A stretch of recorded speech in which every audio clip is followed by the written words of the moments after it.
खंडाळा तालुक्यातल्या भादेगावमध्ये संत श्रेष्ठ कान्होराज महाराजांच्या पालखीचं आगमन झालं आणि मोठ्या संख्येने गावकऱ्यांचा एकोपा बघायला मिळाला। ही गर्दी अथांग जनसागर आपणाला दूरवर पाहिल्यानंतर गावाचा एकोपाने गावातल्या अनेक आपणाला विविधतेचा बघायला मिळाला। कारण प्रत्येक माणसांच्या जीवनाला आकार देणाऱ्या या वारकरी संप्रदायाचा ठसा आहे तो 51 वर्ष पूर्ण केलेला बघायला मिळतोय। आणि म्हणून जवळजवळ आपणाला 5000हून अधिक भाविक आहे तो या संत श्रेष्ठ कान्होराज महाराज पालखीच्या सोहळ्यामध्ये बघायला मिळतोय।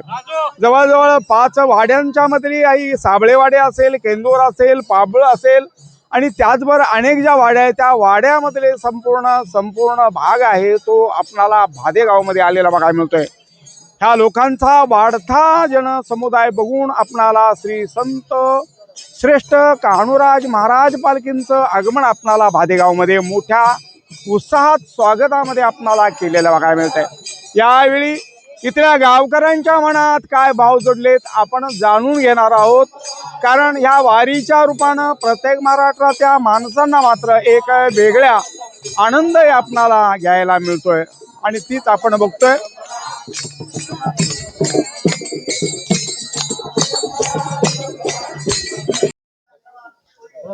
भादेगावच्या सरपंच निलंबरी बुंगे माझ्याशी जोडलेले आहे। ताई, 51 वर्षामध्ये आपण पदार्पण करता गावामध्ये रांगोळी त्याचबरोबर पुष्पवृष्टी सुद्धा होणार आहे आणि ते आगमनाच्या आसाठी संपूर्ण गावकरी आपण तयार झालेले आहेत। काय आनंद होतो?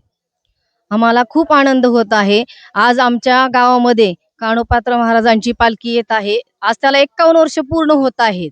इतका आनंद होतोय की सर्व ग्रामस्थ एकजुटीने गावची स्वच्छता तर करतातच, गावामध्ये सडा रांगोळी पण होते आणि जसं आता तुम्ही सांगितलं त्याप्रमाणे सगळं नियोजन केलेलं असतंय आणि आमचे सगळे भजनी मंडळ असतील, ट्रस्टी असतील किंवा आमचे पूर्ण ग्रामस्थ सगळे असतील एकजुटीने सगळे हा उत्साह साजरा करतात आणि अतिशय असा आनंद होत आहे की दरवर्षीप्रमाणे अजून संख्या वाढत जावो आणि आम्हाला त्यांची सेवा करण्याचा आनंद मिळो।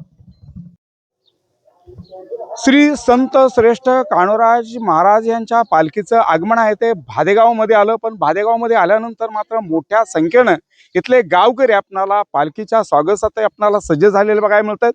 बंधू, काय आनंद होतो? 51 वर्षाचा कालखंड आपण पूर्ण करताय, हे वाढतं वैभव पाहता काय आनंद होतो? आज भादेगावामध्ये कान्होराज महाराज पालखीचे 51 वर्ष आज भादेगावातील ग्रामस्थ भक्तिमय वातावरणामध्ये कान्होराज महाराजांच्या पालखीचे स्वागत करतायत। ग्रामपंचायतीतर्फे गावामध्ये चोख बंदोबस्त असे केलेला आहे। गावचे रस्ते झाडं झुडपं काढलेले आहेत, खड्डे बुजवलेले आहेत। यावर्षी प्रथमच जिल्हा परिषदच्या माध्यमातून गावामध्ये मोबाईल टॉयलेटची व्यवस्था केलेली आहे, पाण्याची व्यवस्था केलेली आहे। गेले 8 दिवस ग्रामपंचायत व ग्रामस्थ तयारीसाठी सज्ज झालेले आहेत। चांगल्या प्रकारे सुधारणा यावर्षी केलेल्या आहेत आणि इथून पाठीमागे होत होती, इथून पुढे होईल। इथून पुढे पुढच्या वर्षी ग्रामपंचायतीसाठी जिल्हा परिषदच्या माध्यमातून स्पेशल निधीची तरतूद आम्ही करणार आहोत व भक्तिमय वातावरणामध्ये आज भादे ग्रामस्थ कान्होराज महाराजांच्या पालखीचे स्वागत करत आहेत।